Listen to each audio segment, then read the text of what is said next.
Non mi Gesù.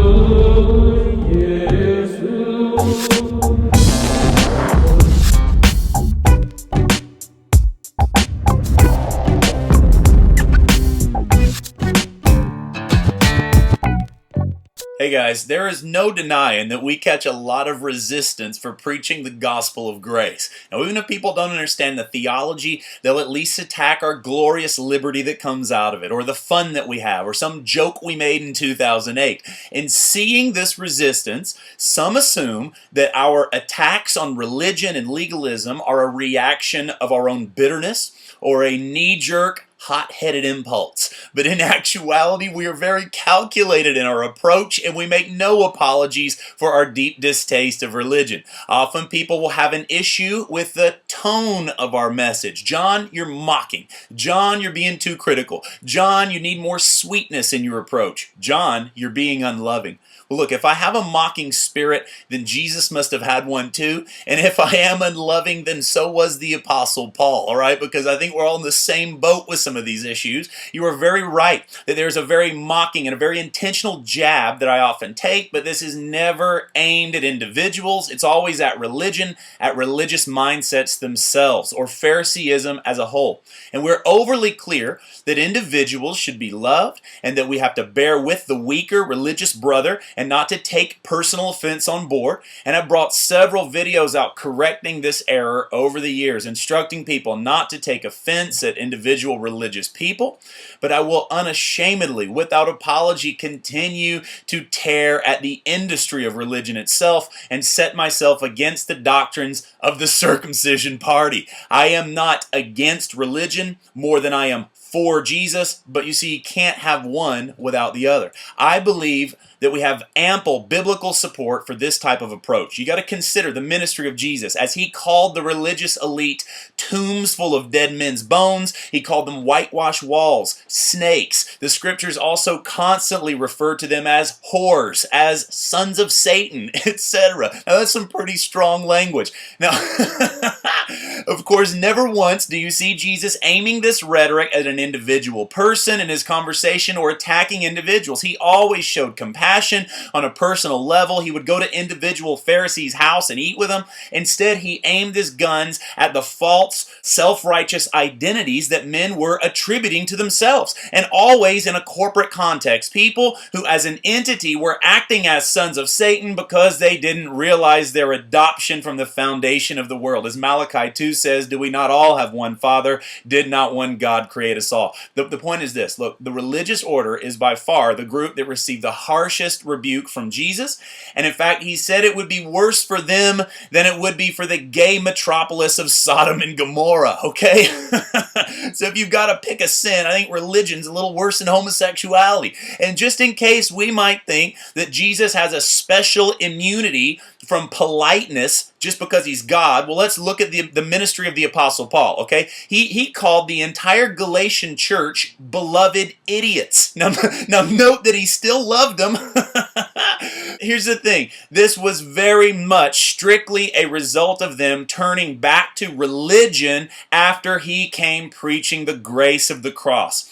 And in speaking of the religious Judaizers, the circumcision crowd, he called them, he said, I wish they would go all the way and castrate themselves, all right? The word Paul used to describe his own self-righteous religious attempts at pleasing God is somewhere between the word crap and dog. Philippians 3:8.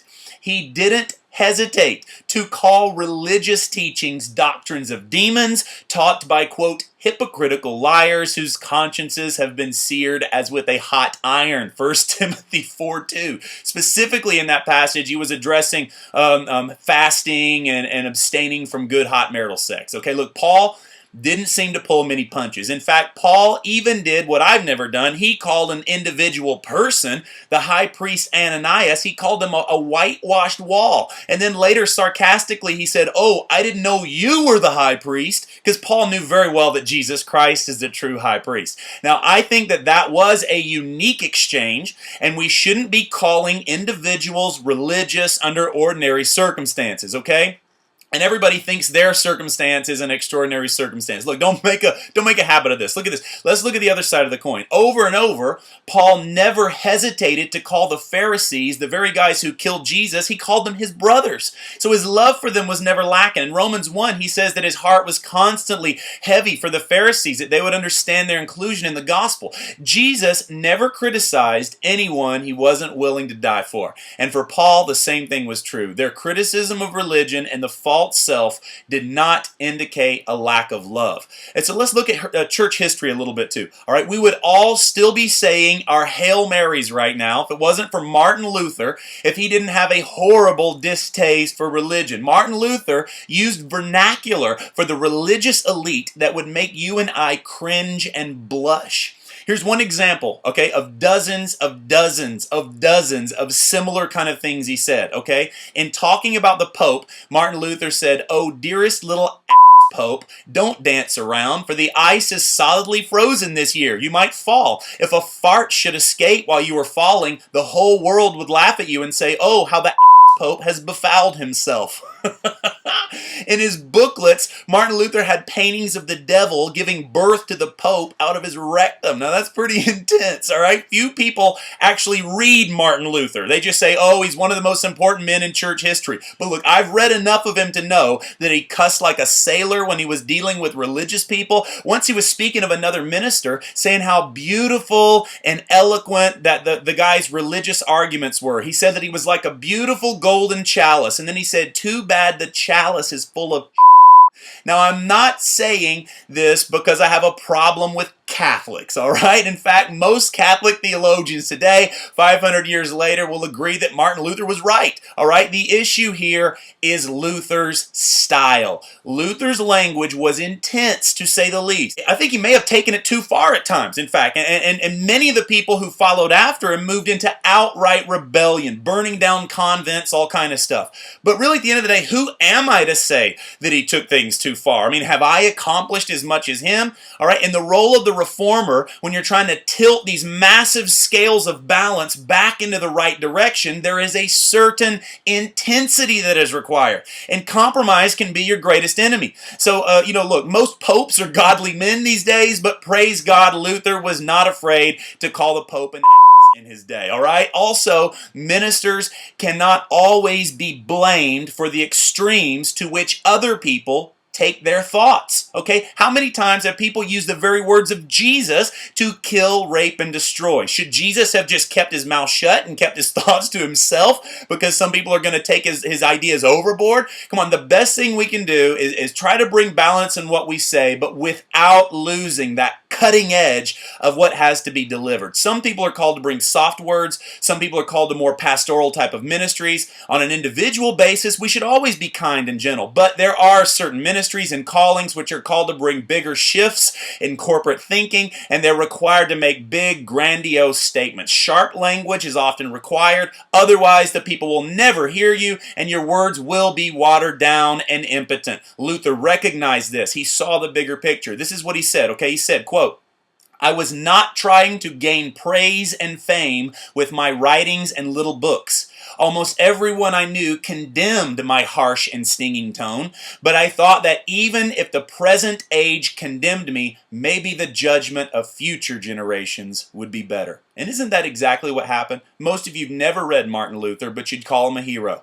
And as for, these erroneous, non-grace teachings that are out there, I will not hesitate to use every tool in my arsenal to pull them down. If Jesus, Elijah, Paul, and others use sarcasm as a tool for good, then so can I. Now, I don't use sarcasm to attack or tear down individuals, but the deconstruction of legalism is the deconstruction of demonic doctrines, and it is the edification of the saints. I can't apologize for that. I love, respect, and honor the church too much. I hate religion, and it's high time that people recognize the difference. I don't attack individuals by name. Now, there have been times where I had to call certain individuals on the carpet who were preaching error, but only after I approached them personally, and the only reason I did it was because they were claiming personal association with my ministry that they didn't have, and so it forced the ball into my court, okay? But that's a different story.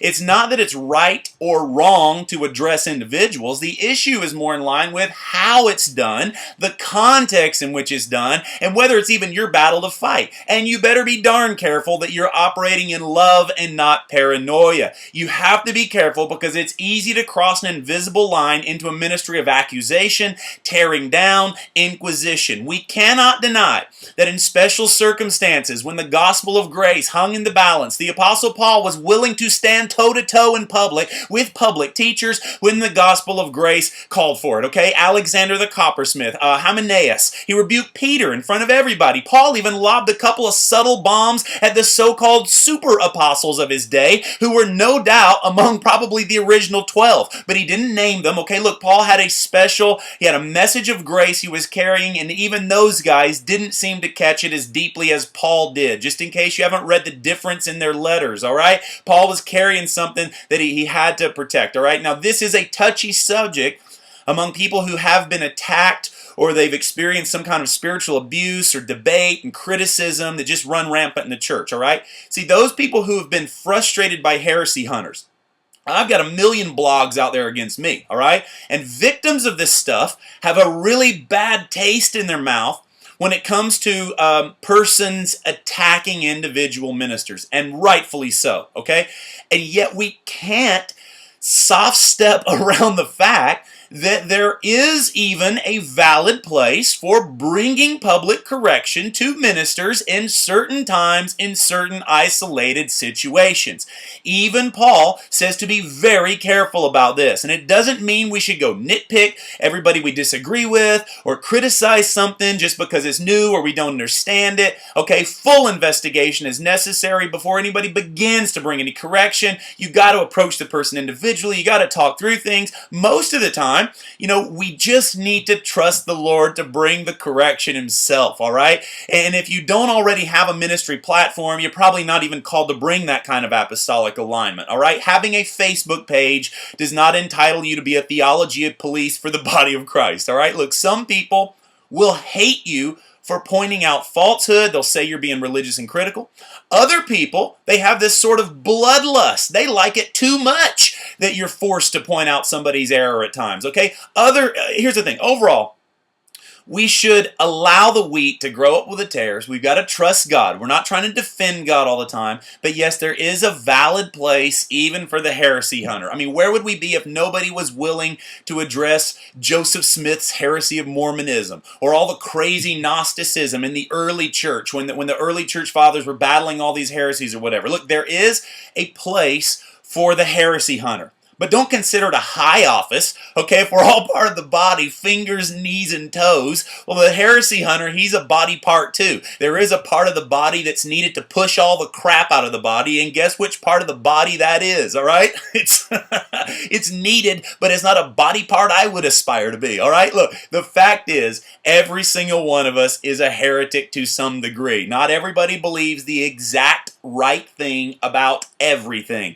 And so we need to have patience with one another. We all have the mind of Christ, but it doesn't mean every thought we have comes from the Lord. So we're patient with one another. The only line that's crossed is when teachers start pushing damaging things on people that molest the innocent. And then we need people with cojones to occasionally stand up and address it with both love for the victim and the victimizer. But the love for the victimizer cannot be at the expense of the victim, okay? Just because you don't want to hurt the victimizer's feelings. The issue here is love. We don't go around rebuking people because we're paranoid, insecure, trying to protect a ministry, being self-appointed theology cops, whatever. If love is our motivation, we genuinely want to see people growing, healthy, safe, not weighted down by do-it-yourself doctrines or someone's condemning religious ambition, okay? And we don't want to react out of bitterness, and yet having a hatred for religion is not indicative of bitterness. The scriptures say, hate what is evil, cling to what is good, Romans 12:9. So, love is, look at the motivation. It's fine if your style is a bit caustic at times, all right? Some people think that I'm being unloving because I don't give space for debate and religious objection on my Facebook page or my YouTube channel or whatever. Look, block is one of my favorite buttons. I'm not saying that I'm right on everything or that every dissenting voice is a religious one. You can disagree all you want, but disagree on your own platform. No preacher in his right mind is going to give an open pulpit for just anyone to come and spout their objections to what he's saying, all right? The same is true for social media platforms. Some people have daddy issues or something because they can't handle any masculinity or aggression or boldness when it comes to standing up for the gospel. Love comes in many packages, not just cuddling, all right? In today's gay hipster culture, we need some preachers with cojones who will stand up for truth. Masculinity is coming back into fashion, all right? Why is it that Christian book industry markets all this pink, pastel, ceramic Cupid garbage out there? It's because the largest Christian market is for middle-aged women. Where are the men? Where are the battle ready? There is a place for politeness and manners, but there's also a time to set aside formalities. Mothers cuddle. Yes, fathers do it too. I hug and slobber over people all the time, but sometimes fathers go out, they hunt, they gather, they rope, they hog tie, they get grease and blood on their hands, all right? There are different packages that love comes in. Just have to be careful we aren't idolizing a certain package, all right? If it isn't mamsy-pamsy, fence riding, let's all just get along, then certain people assume that you have a love deficit. It is loving to dismantle legalistic yokes and burdens that hold people in bondage, and often that requires certain people to go blow up evil stuff and make a mess of things. Okay, I will be honest with you, tact has never been my strongest gift, all right? But that's okay. I don't have to be known for my gift of niceties. It doesn't mean that there's a love deficit just because I use strong language, all right? You have freedom to express this gospel of grace in your own style. Maybe you don't shout, maybe you use poetry. Nothing wrong with that either. You just got to find what suits you. Grace can look like a lot of different ways. It doesn't have to fit into a certain style, all right? I think of Georgian Bannoff's style, for instance. I love Georgian. He's got this sweet, liquid, honey love that oozes out of him. But not everybody expresses love in a mushy way like that. That's okay. Not everybody likes my aggressive style. That's okay too, all right? Don't go stirring up arguments and calling your pastor religious and then blame it on John Crowder's style of ministry, okay? It's funny how everybody tries to mimic style. And that is normal when you first start drinking from somebody that you like. Or, back in when Todd Bentley's stuff was blowing up 8 or 9 years ago, I remember everybody's trying to copy his style. Everybody's got to say Shabba and Boomba and dye their hair blonde and wear fire t-shirts. Okay, look, I totally understand that, and I love Todd. It's just that, we look up the personalities we admire, but eventually, look, you have to own this gospel yourself, okay? Some people are put off by certain styles. Other people are drawn to certain styles like a magnet. Some people will go to any church on the block as long as they have the right vibe and there's a stylish coffee shop in the back, all right? Style is a tool. It is not the substance, okay? Style may be intense, and at times, love itself can look like a bull in a china shop. Absolutely messy, all right? We need not criticize style. We need not mimic style. At the end of the day, just make sure that the substance of love is in there, because it is the only thing that is worth anything. And the only thing that counts is faith expressing itself through love. God bless you guys. We'll see you next week. Hey guys, it's last call. Drinks are on tap this month, the month of May. We're going to be coming to 4 locations for the Losing My Religion tour. It's going to be myself, it's going to be David Vaughn, and we are going to have 2 days in each location of getting absolutely hammered drunk on the glorious gospel of Jesus Christ. We'll be in Atlanta, Georgia for all of you in the Southeast. We're going to be in Houston, Texas for those of you in cowboy country. We're going to be in Chicago, Illinois for those of you in the Great Lakes region. And we'll be in Boston, Massachusetts for those of you in New England. So come join us, losingreligion.eventbrite.com. Sign up today. It's coming up quick. And hey, join us for a mystical school. If you're looking for a really intense 3-day download, we're going to be in Ohio coming up June 1st through 3rd. We've got a few schools in America. We'll also be in Montana, Bozeman, Montana, June 8th through the 10th. And then we're coming back to California, our Southern California Mystical School in Riverside this August. And then we're going to be bringing the Mystical School back to Texas. We'll be in Austin, Texas, also this summer in August. And we're coming to the UK. All of you guys are friends in the UK. Join us in Edinburgh, Scotland, August 16th through the 18th. We encourage you to sign up quickly. And we'll also be in Germany. In Germany, September 21st